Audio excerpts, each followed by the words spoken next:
everyone. This is Tamara from shelfaddiction.com, and welcome to episode 24.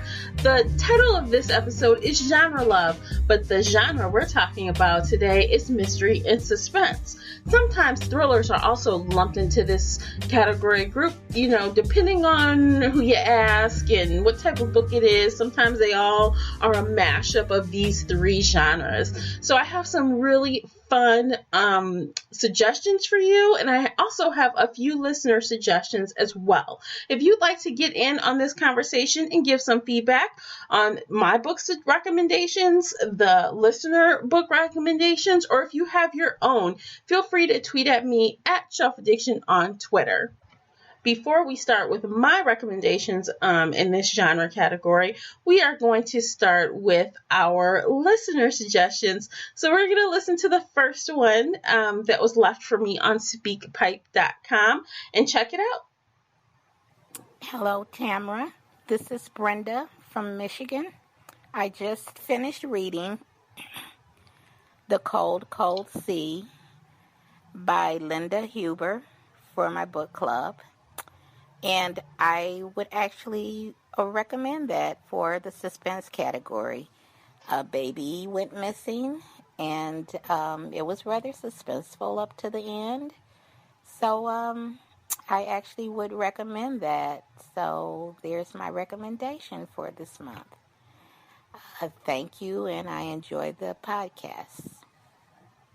Oh, thank you, Brenda, and thank you for leaving me that comment. I really appreciate it, and I actually would agree with your recommendation.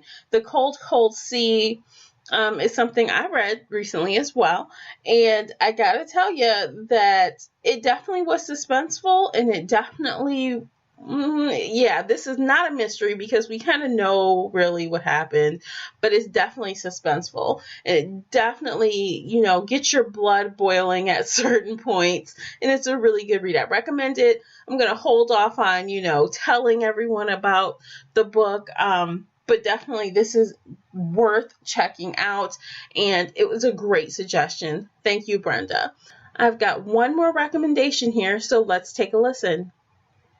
Hi, Tamara. I recommend Land of Shadows by Rachel Housel Hall. It is a Detective Eloise Norton novel. Thanks. All right, thank you so much for that suggestion as well. I did take a look at Land of Shadows on Goodreads.com, and I've got to say this is definitely in that mystery genre, and it's also been tagged as thriller as well, and it's definitely a crime mystery or thriller. I personally love crime mystery / thrillers, and I mean maybe love is a little bit exaggerated, but I really enjoy them. And this sounds like a really good one as well. It starts off with a 17-year-old girl that is found dead at a construction site. So that sounds really interesting. I also like that the detective is a woman, and I always like when there's a woman lead detective. Don't ask me why, but I just do. And her partner, it's a guy, and I guess this takes place in the Colorado Springs area. So that is something different and definitely a location that I've never read about before. So yeah, I'll definitely be checking that one out. Thank you so much for the recommendation. Now, I have 5 suggestions for you guys.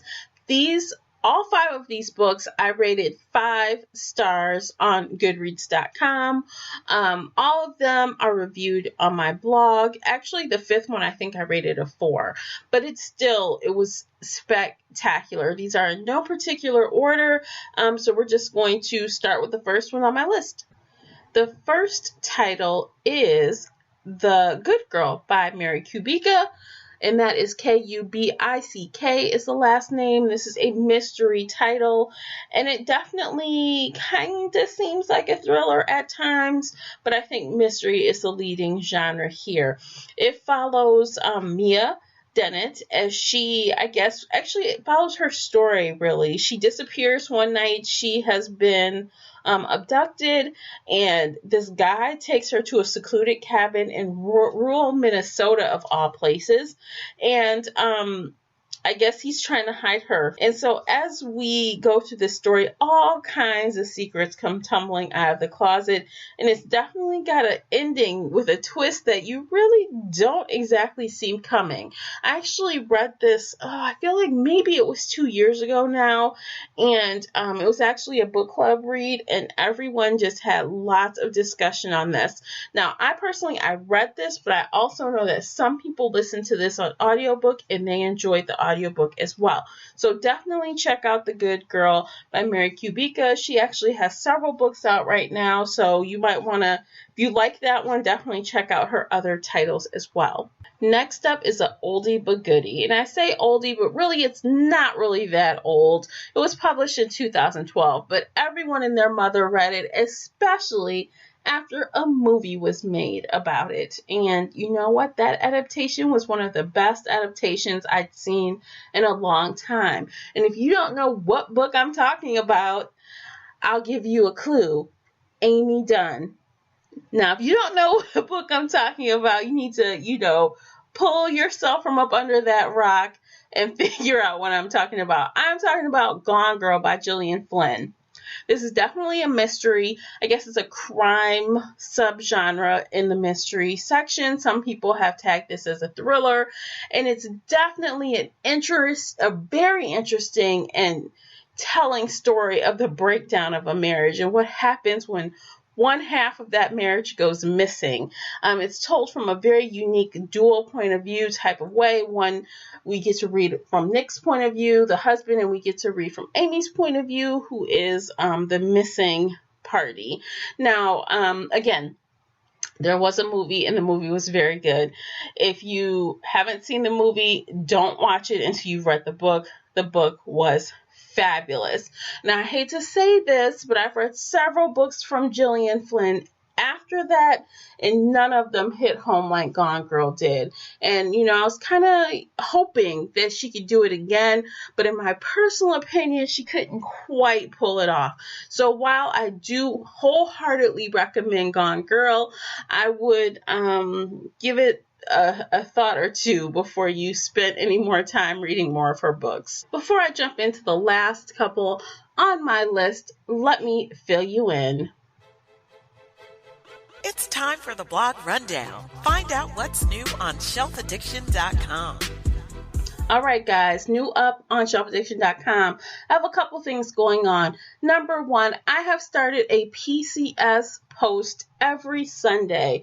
And if you don't know what PCS is, it is Pop Culture Sunday. I love to talk about TV and movies and other pop culture related topics, and I've done so here on my podcast. But on that blog post every week on Sunday, I'm going to have not only some things that I might have covered in the podcast, but I will also have other news and gossip maybe, and upcoming movies and TV shows, and just lots of other things that may have not been covered in the podcast. So if you love TV and movies, you'll want to make sure you're subscribed to my blog so that you don't miss some really cool upcoming updates regarding TV and movies. Also, it is time to announce this month's September's genre of the month. So please go to shelfaddiction.com and click on that Speak Pipe voicemail button for the genre of the month. And this is going to be really fun. We are gearing up for October, and in October, is all about Halloween at the end of the month. So this month, we are going to start collecting suggestions and recommendations in the horror or Halloween themed book genre. So send me a 60-second clip or less, including your name and state or country. Include your book recommendation along with the author and a one-liner why you recommend the book, and your feedback could be featured here within that special episode. The last that I'll accept entries for this genre would be the last week in September. So by October, the first week of October, we will have some fun recommendations that you can check out to get you in the Halloween mood. Yes, I love it. Thanks so much, guys. Be sure to do that. I always love to hear your feedback and your recommendations.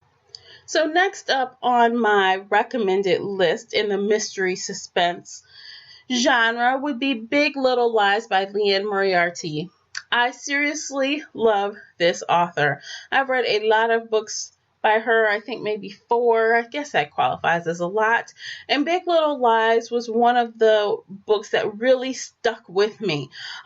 This has really memorable characters. Like, I read this in 2014 and it still resides with me.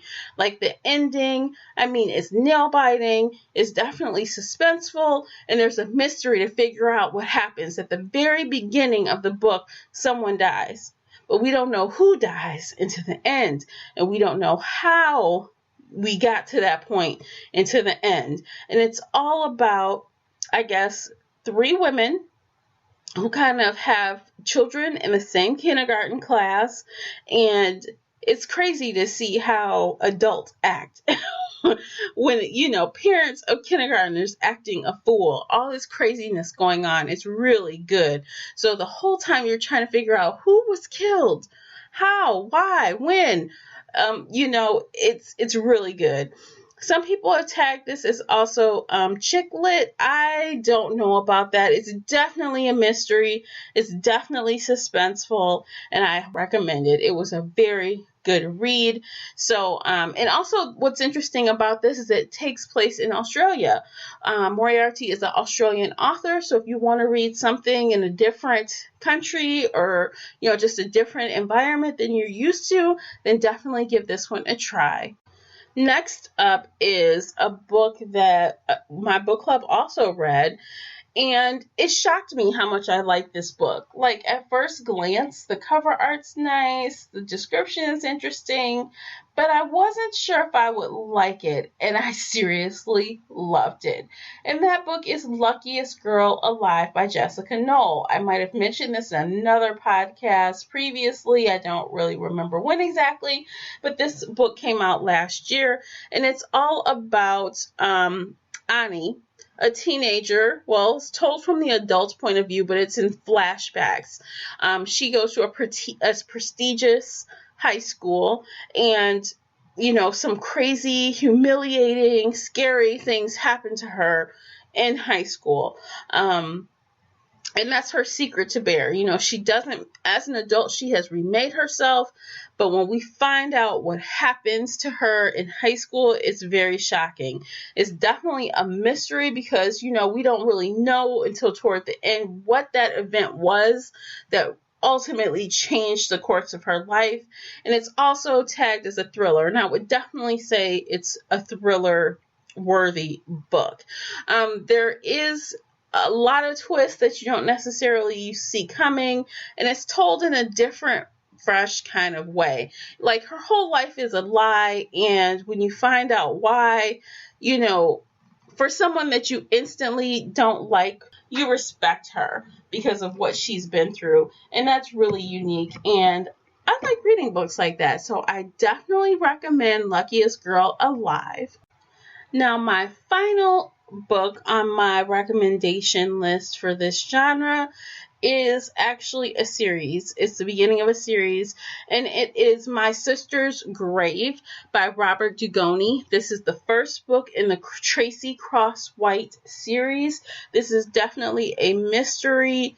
I guess it could be a thriller, and it definitely falls in the crime subgenre. This first installment really introduces us to Tracy's character and how tortured she is. She spent the last 20 years questioning facts about her sister's disappearance and then her murder. You think you know who did it, you think you know what happened, but you really don't. In the end, there is this really awesome plot twist, and it's kind of crazy, actually. It's really crazy, in a good way. It made me like Tracy as a character. I like the sub-characters in this book. I just think it was an all-around good read, and it was another book club recommendation. This definitely had lots of conversation. I definitely recommend you checking this one out as well, especially if you enjoy crime-driven mystery. So that's it. That is what I have for the mystery slash suspense and maybe thriller genre. If you have any recommendations that you think I need to check out, please, tweet them at me or go ahead and list them in the, comments below. And if you enjoyed today's podcast, please like and share the podcast. Give me a rating on iTunes or follow me on Spreaker. All of those good things would really help spread the word about the podcast, and I would really appreciate that. So that is it for today. Thank you so much for listening. Before you go, don't forget to hit the follow button on Spreaker, the only place where you can listen live, or subscribe and listen later on iTunes, Google Play Music, YouTube, and the Stitcher app. That's it. Thank you so much for listening, and until next time, happy reading. Bye, guys.